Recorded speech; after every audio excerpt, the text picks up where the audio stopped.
नहीं, छपरा सिवान में जो जहरीली शराब पीने से लोगों की जानें गई हैं, ये बहुत ही दुखद है। और ये चिंता का विषय है कि बिहार में शराबबंदी कानून लागू है, इसके बावजूद जहरीली शराब मिल रहे हैं। और पर्व त्योहारों में इसी तरह से मातम आता है। हर बार होली में, दीपावली में देखा जाता है कि जहरीली शराब से कितने लोगों की जानें चली जाती हैं। इसके लिए सीधे तौर पर ये एनडीए सरकार जिम्मेवार है। शराब माफियाओं को सत्ता का संरक्षण प्राप्त है, और जब तक शराब माफियाओं को सत्ता का संरक्षण प्राप्त होगा तब तक शराबबंदी कानून इसी तरह से फेल होंगे, जहरीली शराब मिलते रहेंगे, लोगों की जानें जाती रहेंगी। इस सरकार को, एनडीए सरकार को इसकी कोई चिंता नहीं है। लोगों की पूरी तरह से ये शासन प्रशासन का संरक्षण है शराब माफियाओं को, तभी इस तरह का। आखिर जहरीली शराब कैसे मिल रहे हैं?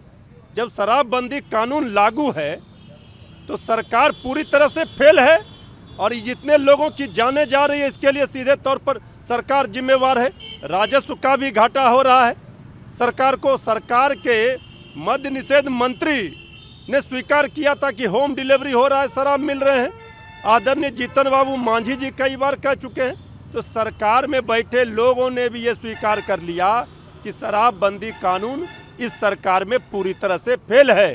तो इस तरह से लोगों की जानें जा रही हैं, और सरकार जो है शराबबंदी कानून के नाम पर करोड़ों करोड़ अरबों रुपए बहा दिए इसके लिए। बात बताइए, एक एमएलसी हैं बीजेपी के दिनेश प्रताप सिंह, उन्होंने कहा दिया प्रियंका गांधी बूढ़ी हो गई है। देखिए, ये सब बात वही कर सकते हैं जो मानसिक रूप से बीमार हो।